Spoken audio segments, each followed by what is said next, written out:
Break, Break, Break by Alfred Lord Tennyson. Break, break, break on thy cold grey stones, O sea, and I would that my tongue could utter the thoughts that arise in me. Oh, well for the fisherman's boy that he shouts with his sister at play. Oh, well for the sailor lad that he sings in his boat on the bay. And the stately ships go on to their haven under the hill.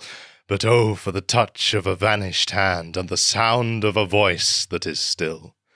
Break, break, break at the foot of thy crags, O sea, but the tender grace of a day that is dead will never come back to me.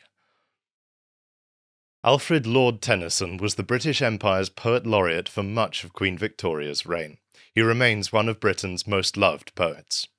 A formative event in Tennyson's life was the death of his great friend, a young man called Arthur Hallam, who died of a sudden stroke aged just 22. Tennyson wrote a number of poems concerning themes of grief and loss, particularly the epic poem In Memoriam, which is 2,916 lines long and contains the immortal line, "Nature red in tooth and claw." Reading this gargantuan poem would take me 2.5 hours to read, assuming no mistakes, and I don't think anyone is up for that.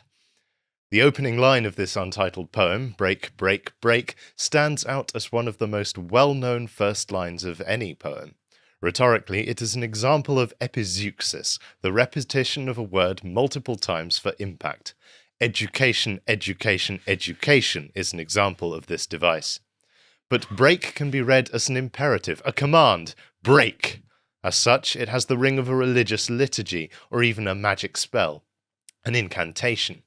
Thus enchanted, the reader is led into the intense emotions felt by Tennyson as he gazes over an untroubled sea, missing the loss of his dead friend.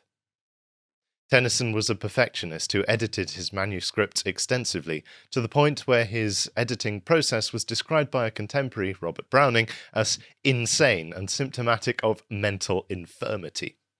Having read a fair amount of unedited first draft writing, I strongly advise the Tennyson approach. I think it's far better to produce a small amount of quality than a huge amount of drivel.